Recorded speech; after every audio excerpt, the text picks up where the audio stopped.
Welcome, everyone. This is going to be our program, The Way to Assess Your Career Skills. And this is a topic that I always find of interest and very important to so many people. There are people who are starting their job search brand new. So this is a good way at the beginning of a job search to assess your skills, to see how you can compete effectively in the marketplace. Or maybe you've been struggling a little bit in an existing job search. It may be time to kind of take stock or take inventory. So really the value is you want to understand from your skills and accomplishments, what's the value that you're going to bring to your next employer, and really how you're going to attract your next employer when you promote yourself, either online, LinkedIn, resume, how you're going to attract them and let them know of the skills that you have to offer them. And so that's what we will be talking about today. There we go. So at first we ask, well, why do you even need to assess yourself at all? And so there are a number of reasons why. You know, as individuals, we really have a hard time looking at ourselves objectively. We have a hard time looking at ourselves in the mirror, and we have a hard time scrutinizing what we see. It's human nature. You know, we always ask, does this shirt look good on me? Or, you know, is my hair straight? And all sorts of things. We're always very frustrated. And it's not much different with our career as well. So we do need to come up with a way to objectively assess our own skills, and it's important that we do it in this sort of methodology. And also, if you don't assess your skills, if you don't know really what you have to offer, if you don't know what you're looking for, you can't know how to stand out from the other candidates. So you want to really be able to know within yourself professionally just what it is that's of value, and that'll be hopefully a differentiator for you and means for you to stand out from the crowd, from the other candidates. Those other candidates are your competition for that position you're after. Also, job seekers, we kind of always look backwards. We don't always discuss and assert the skills that we will bring to our next employer. And we think about, I have 20 years of experience and I'm a COBOL programmer and I've done this and I've done that. We assume that just because we've done something that the hiring manager and the recruiter will understand that that's what you're going to be doing, bringing forward. But it's not always that case. Sometimes the hiring manager and the recruiters need to be told exactly what it is you're going to bring to them.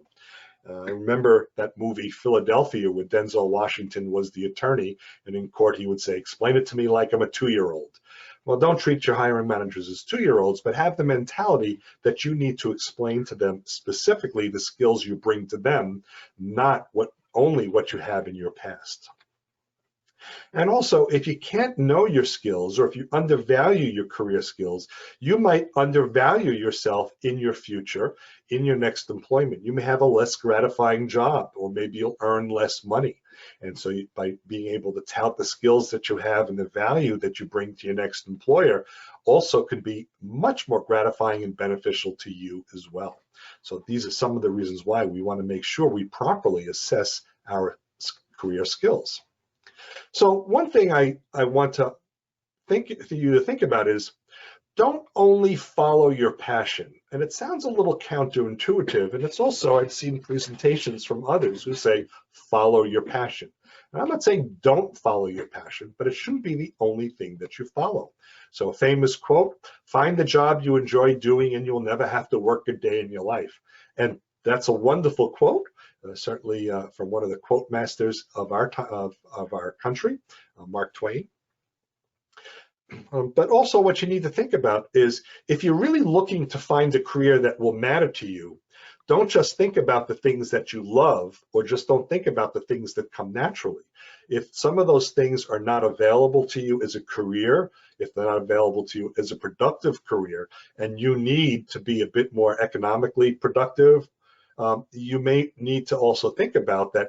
You want to look at areas that are not just the ones that you love that come naturally, but also consider the things that you've returned to professionally time and again, because those tend to be the things that you're good at, and maybe the marketplace also demands much more highly. Find things that challenge you. Find things that attract you. Maybe find things that frustrate you, the kinds that you really have to problem solve. So consider that these are the types of positions that you may want to begin to look for as well. I can't tell you in your role or industry specifically what those types of roles and careers are going to be, but I ask you to challenge yourself a little bit differently. You certainly won't be bored. You'll always have the opportunity to learn something new. You may be more fulfilled. You'll have the opportunity for greater income opportunity. So all I'm suggesting is not that don't follow your passion, but it shouldn't be your only North Star. There should be other things that you use to help guide yourself and find the career skills that match those types of opportunities as well. But certainly if you can find the job that you really enjoy doing, terrific, more power to you. So the first place where you can begin to reflect or find and develop your career skills is reflect on your job description. And your job description could be in your most current job, if you're working or part-time or in a position now, if you're consulting, or what your most recent position is. There's a good chance you have a job description for that job. If not, maybe you can find one very similar. But that will begin to show you what the skills are that you are doing, or the ones that you need to strive to do to be in that type of job again. So look there to get started. You'll certainly be able to find what are called hard skills. And these are the skills that directly apply to your work experience. They could be the tools that you use, the program that you're running, those sorts of things. And or even processes or procedures that you follow. So in different instructions, industry regulations and such. So you'll find those. So those are the skills directly tied to your work experience. Also then begin to think about your degrees. And if your degrees are many years ago, think about certifications that you've earned. As we move through our career, certifications tend to be much more valuable than degrees that we've taken years ago. And the reason why is there could be changes in the marketplace, and certifications tend to be very reflective of more current conditions. If you needed to go back to get a degree, you would probably be back in school for 2, 4, 6 years. Certification could be weeks or months. So look back at these that you've earned, both originally and more recently.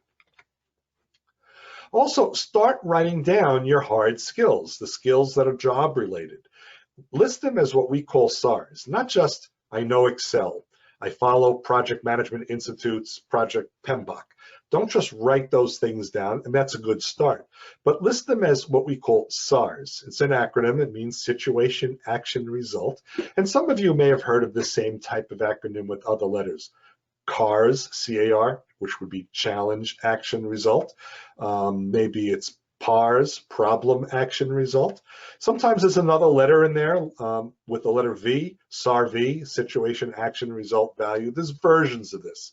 And the reason why is you want to start understanding for yourself and then being able to express to recruiters and the hiring manager, not that you're proficient at something, but how you've been proficient at it, how you've mastered it, how you've gotten good, how you've applied it. So hiring managers just don't care that you know something. They want to know how you've used these tools. So it becomes important not just to have a list of your hard skills, but to be able to understand how you utilize these skills as well. And you can put them in a Word document or piece of paper just so that you have it in front of you. Now, some of these may actually wind up on your resume and on your LinkedIn profile, and then you can get those out and promote those to others as well. So we talked about hard skills. There's also soft skills. And soft skills tend to be the non-technical skills. They may not be directly related to the job, why we do our job or what we apply to a job, but how we work. So they tend to be a little bit different. So you want to also pay attention to be able to understand and identify your soft skills. They're not usually taught in a classroom. They're often not measured. You know, there's no degree in a particular soft skill, but these tend to be extremely valued. They also tend to be what differentiates you from other people as well. Soft skills also make you more successful in the workplace. There are some people that simply can follow the rules and get the job done. It's kind of an assembly line thing. But then there are some people that can do their job better because of these other skills. We'll talk more about them in just a moment, but other skills that they apply in their day-to-day work so that they can work a little bit more efficiently or better. So it becomes very important to understand what your soft skills are. So the types of things you want to think about is how have you proved yourself to be a team player? Not just you are a team player, think about how you've done that. How have you resolved conflict with coworkers? How have you adopted with unexpected challenges? By the way, conflicts with coworkers, we're not talking about bad things. It could just be a disagreement in a work approach. A new project that's coming up, you had to decide on a good way of solving the project, completing the project. There might have been several ways to take on this project, and you and your coworkers each had a different opinion, and talk about how you discussed them through. So that's what you want to, that's what a work conflict is, not necessarily a bad performing employee, and that could be as well, but that's not only what I was talking about. And so you can target your soft skills. So you want to look beyond the hard skills. And one challenge sometimes we have with our hard skills, they could be outdated. They can be old skills. Maybe they're not used anymore. It's kind of funny, before we started this presentation, we had an open discussion and we were talking about Hallerith cards and IBM computer mainframes and COBOL and Fortran. And you probably can find a little bit of some of those things around, but most of those are outdated. They're not current. And so if you do have some older hard skills, you may need to start focusing on and presenting more, categorizing your soft skills. Examples might be teamwork. How have you worked with other people in your organization? And they could be coworkers, your management, people in other departments, clients. So people working together. That's just what teamwork is all about. And so that's more of a soft skill than a real technical or hard skill. Your presentation and communication skills, how you get your point across. Are you a representative for the department? Do you give training for what you do? Do you need to educate coworkers, clients, people in other departments? So those are things that you would want to talk about as well. And by the way, I get a little bit of chuckle. A lot of us have seen this, I'll call it illusion, this magic trick. My nephew was 22, but when he was about 6 or 7, I did this very same trick. And when I pulled my thumb off, he screamed and ran away. So I got a little bit of a chuckle with this. Time management. Are you good at keeping yourself organized during the day from a time perspective? You have a lot of tasks to complete. You probably have deadlines that you have to meet. Maybe those deadlines are tied to the deadlines of other people. Those are things that are more soft skills. Your boss may tell you, make sure you're on time, but they don't tell you how to do it. And so you've developed that skill on your own of how to manage your own time. And so that becomes important as a soft skill potentially as well. And data analysis. Data analysis is a wonderful soft skill. It's not just that you're able to put numbers in a spreadsheet and produce a report or run the program and get the results out. It could be that you have a lot of thinking to do, or maybe you need to look at the data a little bit differently, or you needed to come up with contrarian situations, and to maybe reinforce the data that was there, you came up with other scenarios that challenged the data. So data analysis is a wonderful skill to talk about. Another one is, what's been your professional development? Have you been able to take on new challenges? Have you been able to learn new things through your career? That becomes very powerful for new employees, because the hiring manager does want to ensure they have someone that can grow with the organization. So what have you taken on in your career to help you grow as well? So these are some examples of soft skills. It doesn't mean that you have to do these specific ones or all of these, but these are certainly skills that are available. And soft skills are often considered or known as your transferable skills. So even if the hard skills are outdated, soft skills tend not to be outdated. They tend to be timeless and relevant as you go from job to job. So when you think about transferable skills, these are skills that can be easily transferred from one job to another. So it could be that you used to use a different data analysis tool at the old company. The new company, they have a different tool that you have to learn, but you are someone who's good with teamwork. You're very good at learning new skills and other things that are really more of the soft skills. So that becomes very easily transferable to your next employer. You'll want to get your eyes on these very soon. These are also called portable skills for the same reason. So if you haven't heard of the term transferable skills, you may have heard of the term portable skills.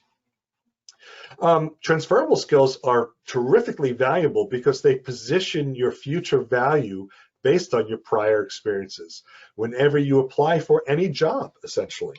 So when you apply for any new job, it can really position you very optimistically, show your future value by highlighting a lot of your transferable skills in addition to some of the hard skills. They're also helpful if you're looking to transfer your job into a different industry. You might have a lot of years of experience in one industry, and you realize you want to take those skills and move into a different industry, either because it's a hot industry right now, or you do want to go into something that's more of what is your personal interest, if you can do that as well. So some of the tools, the hard skills, may not be transferable, but the soft skills are almost always transferable. Or maybe within the industry or the type of business you worked in before, you're looking to change role, you're looking to change position. Maybe you're looking to change out of one type of department into another department. Maybe you're looking to be at a higher position. You want to go from assistant manager to senior manager. And you can take the transferable skills and highlight those and demonstrate why that makes you a good candidate as you make that type of change. And also, again, your hard skills can be outdated. So if you want to go in and do some numerical analysis with VisiCalc, not likely you're going to find a position like that, not even Lotus 1-2-3. I used to be a whiz at Lotus 1-2-3 with some of the work I used to be able to do. These are just tools that are not out there any longer. But the ability to use your soft skills and highlight and bring them to your next career, that's really going to be a differentiator for you. And that's what you're going to want to talk up a whole lot more. Okay, so we are at our first intermission point, and I'll just ask Alan, please let me know if there are any questions, or if you have not yet posted a question, this is your opportunity in the middle of the program to do so. So what's up, Alan? There wasn't much up, but now we've got 2 questions, so that's good. The first one is from David, is there a resource that lists hard and soft skills? Well, what we've been talking about, you need to do that for yourself. You need to decide for yourself. I suppose, is there one resource? Not one resource that I know. Certainly I listed a few of the soft skills here, but what I would suggest then is simply Google it. And I have to say, part of what my presentation, in creating this presentation, I did Googling also to learn more about how to present soft skills and hard skills. So I'm sorry, I don't know of one specific resource. And I think the reason why there's not one resource is because every industry, every job has different hard skills. And there'd be no way to really present that like here. So I think you'll have to do a little bit of your research. Think of the tools that you use, the processes you followed. Those will likely be your hard skills. Soft skills are similar to what we mentioned, team building and working with team members and such, communication skills. Yep, so I would start with there. I hope that's helpful. Second question, I think you've answered based on what you were just saying. It is from Mike, who said, how can one ID soft/hard skills? Yeah, so I think pretty much the prior question, the answer for the prior question is very similar, Mike, for this answer as well.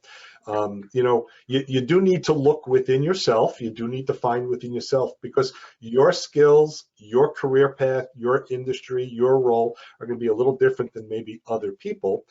This presentation is a little bit of a starting point, but I don't think it's a bad idea. I think you'll get some really good information if you simply Google soft skills or Google hard skills and see what comes up. Even if the ones that come up don't exactly match you, I think it'll give you a little bit of guidance, a little bit of incentive, and that'll be helpful for you. Unless anybody sent anything directly to you, that's all we have in the chat. Okay, let's see. I don't see that anyone asked the question to me directly. I do see those questions. So just take another moment if you've got a question or two. If not, we will move on to the second half of the presentation, and we will have time for Q&A at the end as well. It's funny, we were talking earlier about the older technologies that we used to use, at least us tech people. Certainly, almost for everybody, technology has changed and things have gotten new and improved. You don't see intermissions anymore. I remember going even to a movie that had an intermission. People went to the restroom or got another box of Raisinets and then sat down again and watched the second half. Okay, so we will then move ourselves on. And just like at the movies, the curtain will open. There we go. So another place to look at for some of the skills, and actually for finding the hard skills, maybe the soft skills as well, look at your performance reviews.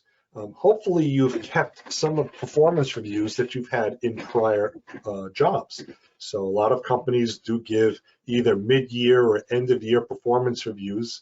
The end-of-year performance reviews are typically what they use to justify bonuses and promotions and such at the end of each year. Maybe you also have goal-setting documents, so something like that could be helpful, excuse me, as well.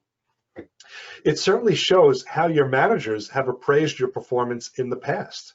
And so as much as we're not looking a whole lot in the past, you'll get a sense of from there some of the things that you did well, certainly from a hard skill perspective. Maybe soft skills as well. But also remember, some of those hard skills, they may be a little bit old, a little outdated, so they may not be as relevant going forward. It's a good indication of your professional hard skills and soft skills, at least an objective from someone, an objective view from someone that you worked with and worked for, so it can be certainly helpful that way. You also want to pay attention to your assessed weaknesses in addition to your strengths, because that may be an area that if you haven't been able to put a lot of time in addressing, may be a good time to do so now. Hopefully, if you have an old performance review and they assessed some sort of weakness, you have the opportunity to improve upon that in your career. But it gives you, again, an objective view of not just what you're good at, but in areas where you need to apply yourself a little bit differently and to have some improvement.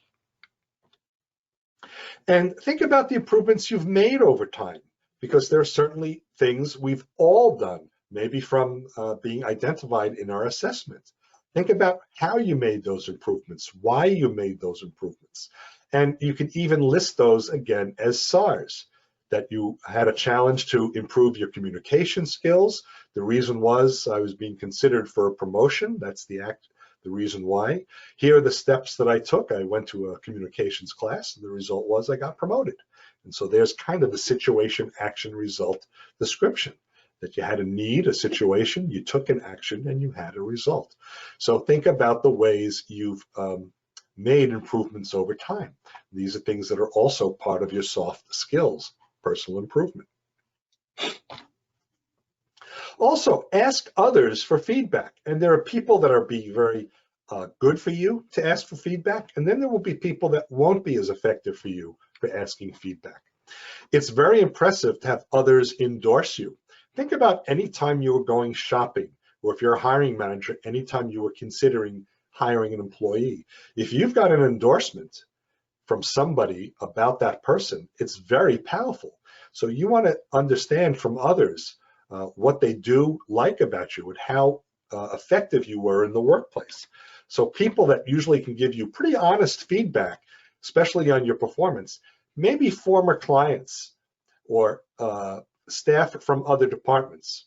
So people that you basically serviced. So if you had those opportunities, you can go back, you can reach out to them, maybe find them on LinkedIn, maybe you have an old email address, and reach out to these people and have an honest, short discussion about, your performance as a worker.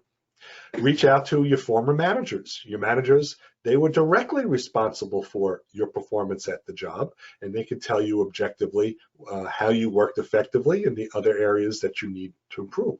And then coworkers as well, the people that sat at the desks and cubes next to you. You can find from those people if you're still in touch with them. So I remember when I was job hunting, the last time I was full-time job hunting was 2013, and I sat down with two of my coworkers. I was a manager, and I reached out to two of the people that worked for me. And I basically, said, what did you like? What did you think was effective? And what do you think we would have liked different at the time we were working together? And I found it great and insightful. So I found it very helpful. I think you may as well. There are also people that are a little less effective at giving you feedback. These are people that I call good sources of encouragement, but poor sources of feedback. Your closest friends and your family members. Now, these are people that love you dearly, care about you dearly. They're vested in your success. They really want you to be happy. But they don't know you professionally. They know you personally. Think about your, the people, what do you think of me as a person? Oh, you're perfect the way you are. That's kind of your closest family members. So they have their interest, your best interest in mind, but they're not always able to be as objective for you as you may need in job search. So just be a little bit aware. Take their feedback with a grain of salt. Other options you may have is look at online assessment tests. There are a bunch that are out there that are there for different reasons, and you can find maybe an assessment test that makes sense for you. For one thing, employers are asking candidates to take assessment tests. There are different ones. You may not always know what they're going to ask you. So by you being able to take one if you want, you may get a sense of how the assessment test is going to describe you to them. Why is that important? Because when you interview, you now can talk in terms of what they may see in an assessment test. So their questions, their findings will already be answered, they'll already be disclosed. So it could certainly be helpful from that perspective. There are some behavioral tests that are out there. They're kind of used to predict your behaviors in response to situations or how your response to working with other people. So here are a couple that are there. One's called the Caliper Profile, Myers-Briggs, a lot of people know about that, and DISC. DISC is more of a personality type assessment test. So there's 4 quadrants in DISC and find out what type of personality. So these may be relevant to you. You have to decide if any of these are or are not. Typically, career coaches can help you with these as well if you'd like, or you can find them online. Skills assessments, there are different skills assessments that you could take. I cannot tell you which is the best one because they tend to be industry or topical to specific, but they are used to be able to assess you as objectively as possible on some of the hard skills that you're going to bring to your next company. So if you want to have that kind of assessment, it may be relevant as well. So take your own assessment and see how you are evaluated. So I mentioned before, it'll give you insight into what others may see if they run the assessment. So that becomes important. And it gives you insight into yourself as to maybe areas you may need to change. If you find in a skills assessment that you're not of the higher score area, you may want to work to improve that, improve your hard skills. And this may enlighten you a little bit as well. Another place to find out skills that may be appropriate for you, check out job postings. Job postings are they're telling you what's out there. They're telling you what they want. They're telling you what's necessary right now. So you can get a comprehensive list of your skills and you can develop stories of how you're using them from the job postings that you're seeing. The job postings may also describe not just a skill that they want, but how to apply it. So that can become important as well. It's typically of companies and roles that you're interested in. Those are the ones that are the most important for you right now. So look at the organizations that you may be interested in, the industries, the roles of interest, the targeted, maybe you'll make a targeted company list. Some of the places to find job postings, LinkedIn. LinkedIn is a terrific place. Recruiters are using LinkedIn more and more. It is the #1 job recruiting tool for recruiters. They are posting jobs, so look under the jobs section of LinkedIn. The job boards pages, also another place that recruiters, whether internal or external, are posting positions. They're using, could be Dice, Monster, Career Builder, Indeed, Simply Hired, any of those that are out there. Glassdoor is posting, any of them that are out there. Search for roles, for positions, and then read the job descriptions. And if you're seeing jobs in your industry and your role, but you're not satisfying a lot of the bullet points that they're requesting, maybe time for you to reassess your own soft skills, or if you can, improve upon your hard skills so you can compete. Look at the company career pages. They're posting specifically what they're looking for. And so if you're wondering, what is this company looking for in a job? Look at those job postings. Now, I understand sometimes they're not 100%. They may have reused the last time a job posting from the last time they hired someone a year ago. I get that, but you'll have a lot of good information in there, even if it's a little outdated. Good source of information. So these will give you a good indication of the skills that you should highlight on your resume, on your public profile, skills that you want to focus on as you discuss yourself professionally, and that's what these are going to be important for. And then revisit your resume, revisit your public profiles.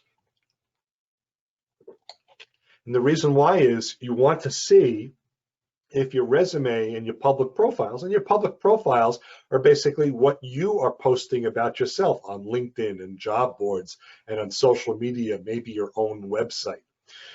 It really goes to show, are you promoting yourself in the way you are now reflecting in the way others are looking for someone like you? You want to see, is there enough of a match? If there isn't, you're going to have to do some revisions. So you will update and fine tune your own public profile, your own resume based on this career assessment process that you're going through. You want to highlight the skills that are really most pertinent to the jobs that you seek. You are not necessarily highlighting the skills that you want to highlight. You're highlighting the skills that they want to see. And that becomes the difference. A lot of people like to talk about the things that they've done, but if the things that you've done are not relevant, they're not going to be of interest to hiring managers. And hiring managers don't want to spend a lot of time looking for people. They want to spend a lot of time talking to someone that they found, but they don't want to spend a lot of time looking for someone. You got to grab them right away. You got to match right away. Recruiters can find and contact you with a close match because your profiles, whether it's in LinkedIn or in the job boards, match what they're looking for. So it improves your opportunity to be found, for your profiles to be found, your resume to be found. And so that's why you want to come up with that close match. So as we wrap up, if you don't know what you're looking for, you can't find what it is that will allow you to stand out from other people. So it becomes very important that you do an objective assessment, either by yourself or hopefully with others involved, so that you can find out specifically the hard skills, the technical skills, and the soft skills, the skills that show how you work and show that they can be matched up well with hiring managers. Identify the skills that you are bringing to employers and to the skills of interest to the employers. You want to list your hard and soft skills, and also you want to recall your professional experience, how you applied them professionally. And then that's what creates those stories and those SARs. Also, investigate and recall what others think about you then and now, because that will help drive a more objective opinion, a more objective view of how you use your skills and how you are as a worker. And then update your profiles, your resume and your public profiles, so that you can promote and demonstrate your future value to employers. And so there we have it.